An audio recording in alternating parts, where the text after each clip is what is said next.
क्या सोच के नवाज शरीफ साहब वापस आएंगे? मैं तो ये भी जानना चाहती हूँ कि पॉलिटिकली विफाक में उनकी हुकूमत है, किसी सूबे के अंदर उनकी हुकूमत नहीं है, तो इस वक्त क्या गेन किया जा सकता है नवाज शरीफ साहब के वापस आने से? और फिर अब्बासी साहब जो सवाल कर रहे हैं, जैगम साहब।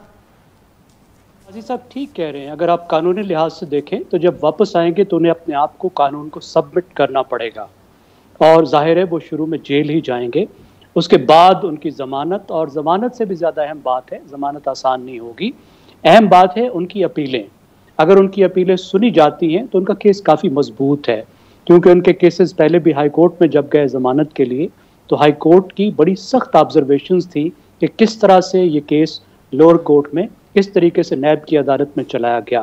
तो उनके पास एक फेयर चांस है कि वो फिर जब रिव्यू में जाते हैं मामला, जब वो जाते हैं अपील के लिए, तो लेकिन अपील से पहले, अपील में तो जाहिर है अदालत ने रिव्यू करके अगर कोई रायत देती है तो देगी, वरना तो यही है कि पहले उनको जेल में जाना पड़ेगा। इसमें तो कोई शक नहीं है। वो क्यों आना चाह रहे हैं? वो इसलिए आना चाह रहे हैं कि वो महसूस कर रहे हैं, मुस्लिम लीग नवाज महसूस कर रही है कि उनके लिए मामलात मुश्किल होते जा रहे हैं। जिस तरह की मकबूलियत मुस्लिम लीग नवाज को पीटीआई के इक़्तिदार में जाने से पहले हासिल थी, उसके बाद लगता है कि उन्होंने बहुत सी ग्राउंड लूज की है, पीटीआई ने बहुत सी ग्राउंड गेन की है। और उसकी एक बड़ी वजह तो ये है कि माशी मुश्किलात जो आई, जो आईएमएफ के साथ डील रुकी हुई थी, जिस सिचुएशन में ये मुल्क था और जिस तरह इमरान खान आईएमएफ का प्रोग्राम सस्पेंड कर गए थे, उसकी ह्यूज कास्ट थी।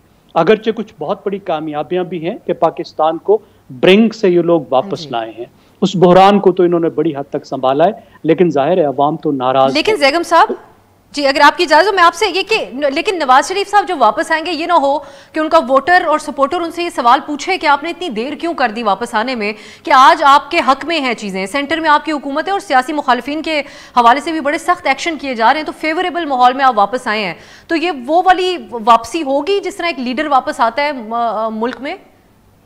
मैं समझता हूँ कि इस वक्त नवाज शरीफ की वापसी इतनी रेलिवेंट नहीं है जितना मुस्लिम लीग के कुछ लीडर्स समझ रहे हैं।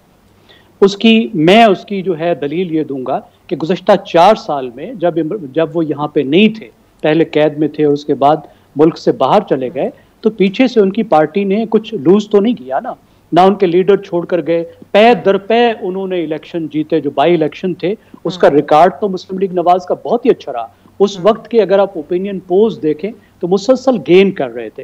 तो इसका मतलब है मसला नवाज शरीफ का होना नहीं था। मरियम नवाज ने उनको बहुत अच्छे तरीके से रिप्लेस किया हुआ था, उनकी एक कैरिज्मेटिक रिप्लेसमेंट के तौर पर लोग उनके साथ उनके पीछे जाते थे। एक वजह तो वो है, दूसरी लीडरशिप के अंदर मैं समझता हूँ इस खानदान के अंदर जो लीडरशिप का जो सक्सेशन है, या लीडरशिप का एक जनरेशन से दूसरी जनरेशन में जाना है, उसमें एक बहरान पैदा हुआ। बजाय इसके कि मरियम नवाज जो कैरिज्मेटिक लीडर थी वो मामलात को संभालती, वो बिल्कुल पीछे चली गई। उसकी जगह शहबाज शरीफ साहब जो हैं वो वजीर आजम बन गए, और वजीर आजम के तौर पर वो बहुत अच्छे मैनेजर तो रहे, लेकिन वो बहुत अच्छे पॉलिटिकल लीडर नहीं साबित हुए, प्राइम मिनिस्टीरियल स्टाफ नहीं साबित हुए। फिर हमजा वो भी बिल्कुल कैरिज्मेटिक हैं। इसका एक हल ये हो सकता है कि पार्टी की क़यादत बाज़ाब्ता तौर पर मरियम नवाज के हवाले कर दी जाए, चाहे नवाज शरीफ आए या ना आए। मेरी राय में उससे पार्टी को कहीं ज्यादा फायदा होगा।